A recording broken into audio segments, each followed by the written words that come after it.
Assalamualaikum anak-anak, selamat pagi. Apa kabarnya hari ini? Alhamdulillah, luar biasa.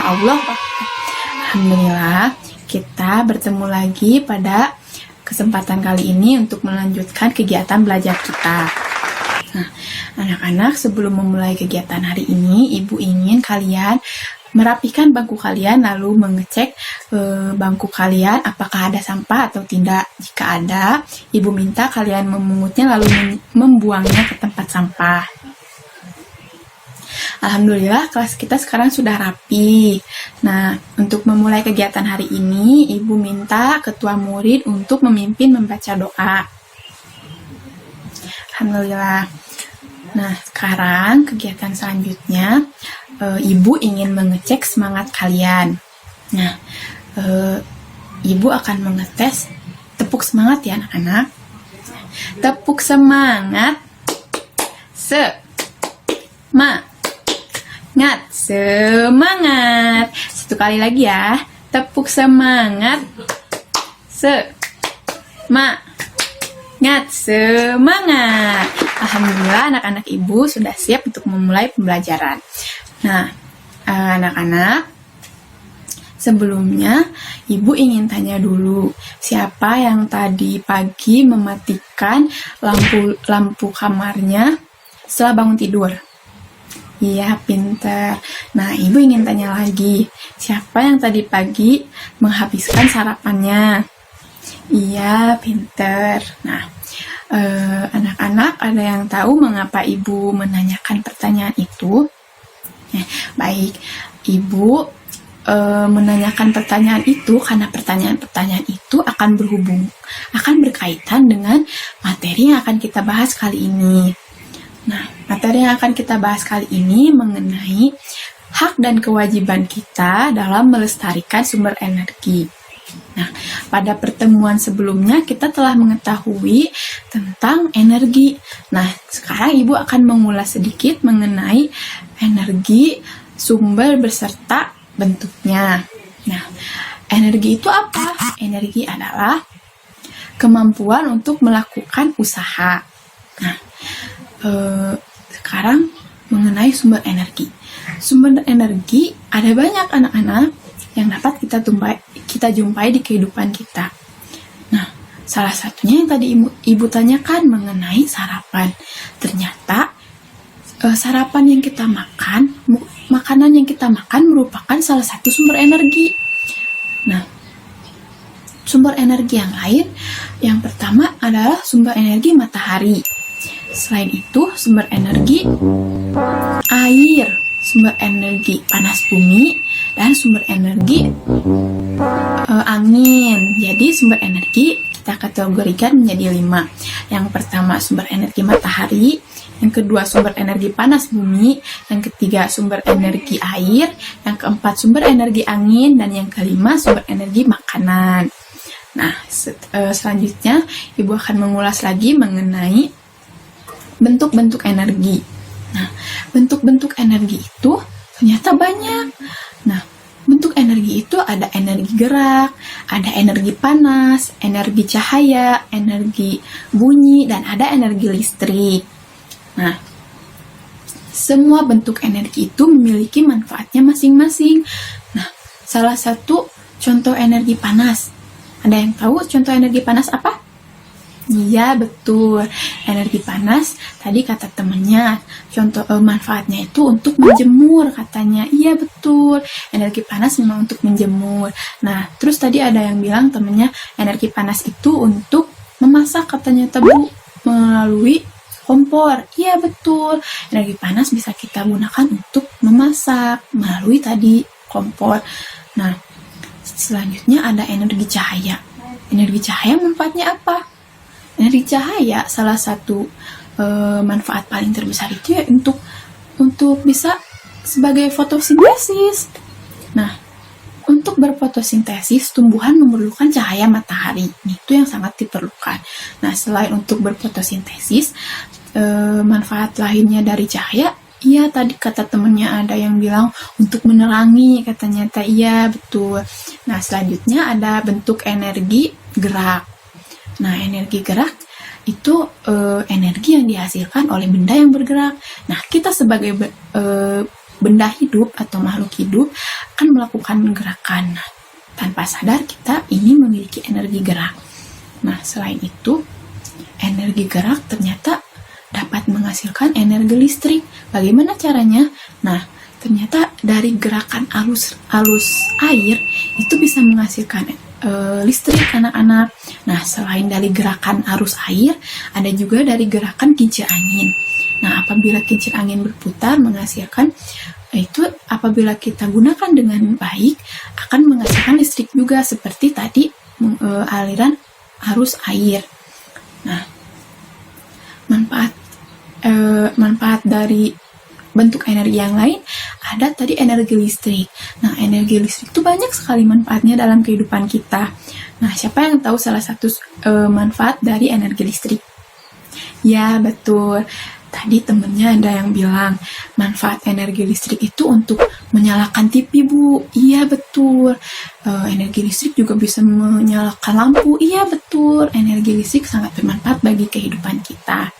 Nah, manfaat-manfaat yang kita rasakan itu akan kita rasakan di kemudian hari apabila kita melaksanakan hak dan kewajiban kita dalam melestarikan sumber energi. Nah, sebelumnya ada yang tahu tidak apa itu hak, apa itu kewajiban? Nah, kewajiban itu adalah sesuatu yang harus kita lakukan dengan penuh tanggung jawab. Sedangkan hak adalah sesuatu yang mutlak kita miliki setelah kita menjalankan kewajiban kita. Nah, sekarang kita kembali ke pertanyaan tadi. Tadi Ibu menanyakan mengenai siapa yang tadi mematikan listrik sebelum berangkat sekolah. Nah, ternyata mematikan listrik atau mematikan lampu kamar merupakan salah satu kewajiban yang harus kita lakukan dalam melestarikan sumber energi. Karena dengan kita mematikan listrik, maka kita ikut serta dalam melestarikan sumber energi listrik. Kita ikut menjaga agar sumber energi listrik tidak cepat habis. Nah, apabila kita melaksanakan kewajiban kita dengan menghemat listrik, maka kita dapat merasakan hak kita. Lalu, hak apa yang akan kita dapatkan apabila kita melaksanakan kewajiban kita dalam menghemat listrik? Nah, hak yang akan kita dapatkan salah satunya kita dapat merasakan manfaat dari energi listrik secara berkepanjangan, secara berkelanjutan. Nah, selain itu kita akan menghemat pengeluaran orang tua gitu. Jadi kita tidak akan menambah biaya hidup orang tua kita gitu bila kita melaksanakan kewajiban kita dengan menghemat listrik. Nah, kembali ke pertanyaan yang selanjutnya mengenai siapa yang tadi pagi menghabiskan sarapannya. Nah, ternyata menghabiskan sarapan dan menghabiskan makanan yang kita makan merupakan salah satu kewajiban kita. Mengapa? Apabila kita menghabiskan makanan kita akan mendapatkan hak kita untuk mendapatkan makanan dan minuman sebagai sumber energi kita secara terus-menerus gitu. Nah, itu merupakan salah satu kewajiban yang harus kita laksanakan. Selain itu, untuk melaksanakan kewajiban yang lain, melaksanakan kewajiban kita dalam melestarikan sumber energi, contoh yang lainnya itu dengan tidak menghambur-hamburkan air misalnya. Apabila kita mandi, 1 ember saja sudah cukup gitu. Jadi kita kalau misalkan mandi tidak boleh menghabiskan 1 bak air, anak-anak. Nah, kita cukup menghabiskan 1 ember air saja. Nah, itu merupakan salah satu kewajiban kita agar kita mendapatkan hak kita, yaitu memperoleh air bersih untuk kita minum, untuk kita mencuci, untuk kita mandi sampai berkelanjutan gitu. Nah, sekarang Ibu minta kalian buka buku paket halaman 49. Di sana ada tabel mengenai hak dan kewajiban.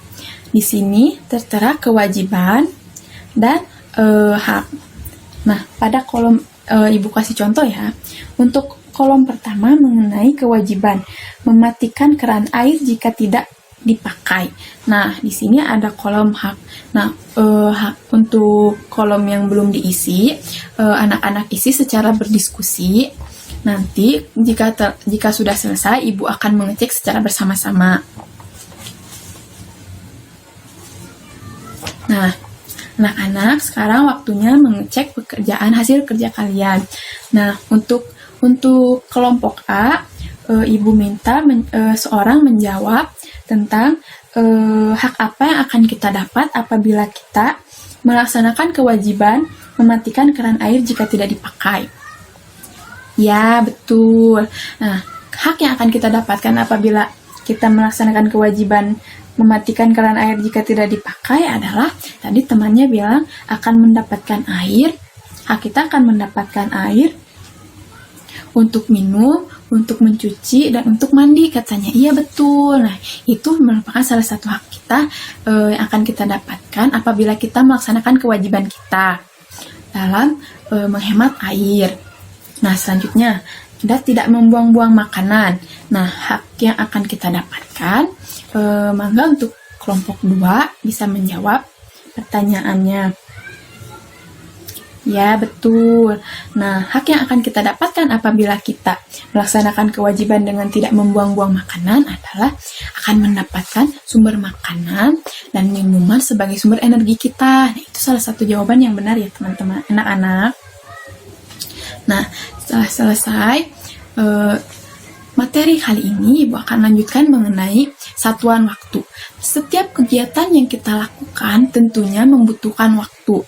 Nah, adapun waktu-waktu ada beberapa tingkatan waktu. Nah, di antaranya ada satuan waktu paling kecil yaitu detik, dan ada satuan waktu paling besar yaitu abad gitu. Nah, anak-anak, ada yang tahu satu abad itu berapa tahun? Iya, betul. Satu abad itu 100 tahun. Nah, 1 tahun itu berapa bulan, anak-anak? Iya, betul. 1 tahun itu ada 12 bulan. Nah, 12 bulan itu bulan apa saja? Nah, bulan 12 bulan itu, yang pertama ada bulan Januari, kedua ada Februari, yang ketiga ada Maret, yang keempat ada April, yang kelima ada Mei, yang keenam ada Juni, yang ketujuh ada Juli, yang kedelapan ada Agustus, 9 September, 10 Oktober, 11 November, dan ke-12 Desember. Nah, anak-anak, 1 bulan itu ada berapa minggu? Iya, betul, 1 bulan itu ada 4 minggu.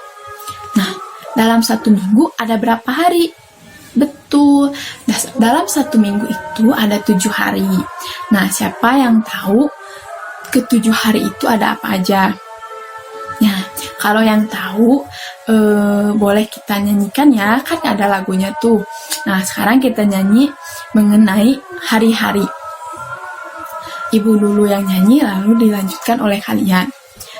Nyanyi seperti ini. Senin, Selasa, Rabu, Kamis, Jumat, Sabtu, Minggu itu nama-nama hari. Nah, seperti itu ya anak-anak. Ya, ulangi. Senin, Selasa, Rabu, Kamis, Jumat, Sabtu, Minggu itu nama-nama hari. Nah, ternyata anak-anak, hari itu ada 7. Yang tadi kita telah nyanyikan. Yang pertama hari Senin, yang kedua hari Selasa, yang ketiga hari Rabu, keempat hari Kamis, kelima hari Jumat, keenam hari Sabtu, dan ketujuh hari Minggu. Nah, selain itu, 1 hari itu terdiri dari berapa jam? 1 hari itu terdiri dari 7 jam. 7 jam, 24 jam.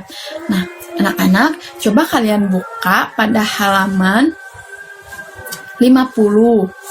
Di sini ada tabel mengenai setiap kegiatan membutuhkan waktu. Nah, untuk contoh soal yang pertama, misalkan kita mulai kegiatan dari jam 7, lalu selesai kegiatan sampai pukul 10. Berapa lamakah kegiatan kita berlangsung? Nah, di sini Ibu punya contoh jam. Nah, tadi dari soal diketahui bahwa kita belajar mulai pukul 7 dan selesai pukul 10. Berapa lama kita belajar? Cara menghitungnya 7, 8, 9, 10. 1 jam, 2 jam, 3 jam. Berarti kita memulai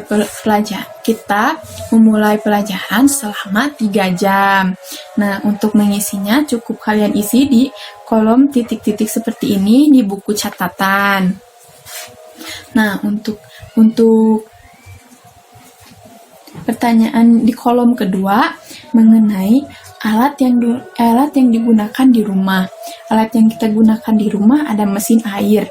Nah, mesin air waktu mulai digunakan pukul 4. Nah, waktu selesai digunakan pukul 5.30. Berarti lamanya penggunaan kita mulai dari jam 4. Selesai pukul 5:30 menit. 5.30. Berarti dari jam 4 sampai jam 5 itu merupakan 1 jam. Nah, di sini kita isi 1 jam dan 30 menit. Sesuaikan dengan ini ya anak-anak, 30 menit seperti itu. Nah, anak-anak, pembelajaran hari ini dicukupkan sekian.